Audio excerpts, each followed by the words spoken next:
Assalamualaikum warahmatullahi wabarakatuh. Perkenalkan, nama saya Sri Wahyuningsih SPD, calon guru penggerak angkatan 4 SD Negeri Sendang Mulyo 02, Kota Semarang, Jawa Tengah.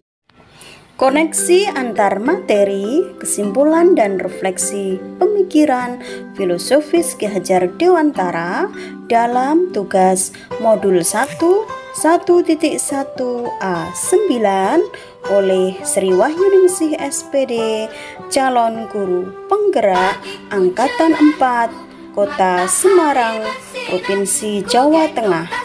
Baik Bapak Ibu guru hebat, saya akan menyampaikan refleksi dan kesimpulan. 1.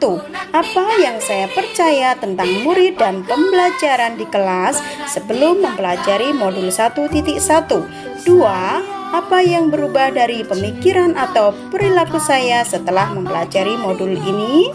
3. Apa yang bisa segera saya terapkan lebih baik agar kelas saya mencerminkan pemikiran KHD?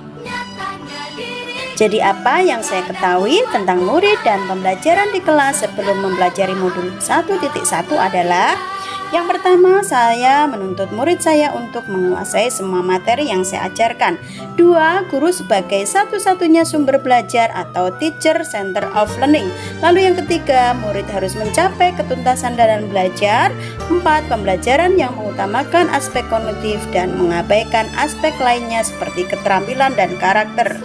Nah, jadi kita sebagai guru harus memperhatikan merdeka belajar, yaitu guru menuntun belajar anak sesuai dengan kodrat alam dan kodrat zaman untuk mencapai keselamatan dan kebahagiaan sebagai manusia dan masyarakat yang setinggi-tingginya.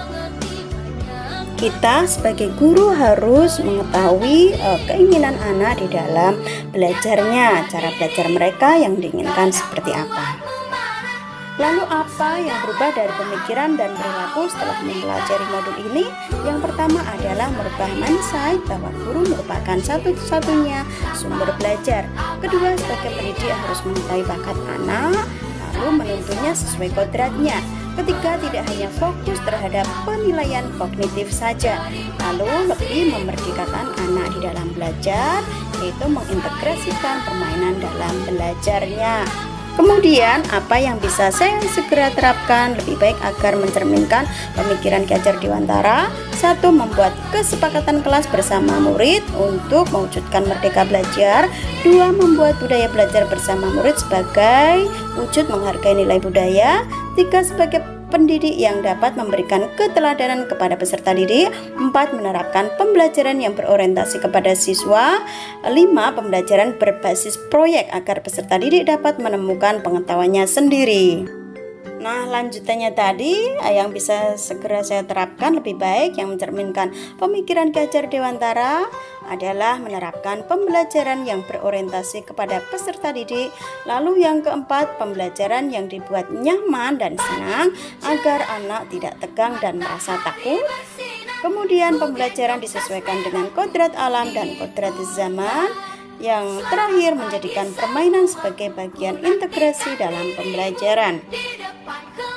Dan yang tak kalah penting, kita sebagai pendidik dapat melakukan penerapan kompetensi pelajar abad 21, yaitu dengan critical thinking. Anak-anak diajak untuk berpikir kritis, lalu melakukan kolaborasi kepada peserta didik yang lain, kemudian mengkomunikasikannya sehingga menghasilkan sebuah kreativitas yang baru yang dapat memacu kreativitas anak-anak menjadi anak-anak yang berkreativitas dan berprestasi. Nah, itu beberapa anak atau peserta didik saya yang melakukan kreativitas dengan membuat layang-layang, kemudian membuat keterampilan dan belajar kelompok atau melakukan diskusi kelas, sehingga mereka akan menghasilkan peserta didik yang kreatif, inovatif, dan memiliki pemikiran critical thinking atau berpikir kritis. Terima kasih kepada Bapak Ibu hebat se-Nusantara.